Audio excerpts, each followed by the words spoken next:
உங்களுக்கு இனி முடி கொட்டவே கொட்டாது. நான் அடிச்சு சொல்வேன். இந்த ஹேர் பேக்க நீங்க வாரத்துல 2 தடவ யூஸ் பண்ணி ஹேர வாஷ் பண்ணிட்டு வரும்போது, ஹேர் ஃபால கண்ட்ரோல் பண்ணி நல்ல ஒரு ஹேர் குரோத் குடுக்குறது மட்டும் இல்லாம, உங்க முடிய நரைக்காம கடைசி வரைக்கும் கருப்பாவே வச்சுக்கிறோம். அதுக்கு ஃபர்ஸ்ட் ஒரு பாத்திரத்துல நான் 3 ஸ்பூன் அளவு ஆளி விதை சேர்த்துக்கிறேன்.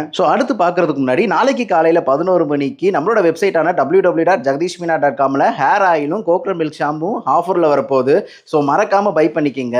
நம்ம ப்ராடக்ட்டோட எல்லா லிங்க்கும் சேனல் ஹோம் பேஜ்ல குடுத்துருக்கேன். இப்ப இது கூட நான் 2 டம்ளர் அளவு தண்ணி சேர்த்துக்கிறேன். இது அப்படியே ஒரு ஃபியூ மினிட்ஸ் நல்லா கொதிக்க விட்டுருங்க. ஒரு பதம் வந்த உடனே இது கூட 1 ஸ்பூன் கருஞ்சீரகம், 1 ஸ்பூன் ஆம்லா பவுடர், 2 ஸ்பூன் மருதாணி பவுடர், 1 ஸ்பூன் அவுரி பவுடர் இதை எல்லாமே சேர்த்து நல்லா மிக்ஸ் பண்ணிருங்க.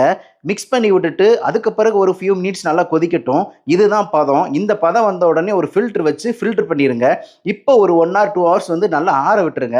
ஆறின பிறகு பார்த்தீங்கன்னா இன்னும் நல்லா க்ரீமியா கெட்டியா ஜெல்லியா வரும். இப்போ இதை உங்க ஹேர்லயும் ஸ்கேல்ப்லயும் நல்லா அப்ளை பண்ணி மசாஜ் பண்ணிருங்க. அதுக்கு முன்னாடி உங்க தலையில ஹேர் ஆயில் வச்சுக்கிறது ரொம்பவே நல்லது. ஹேர் ஆயில் வச்சுட்டு அப்ளை பண்ணுங்க.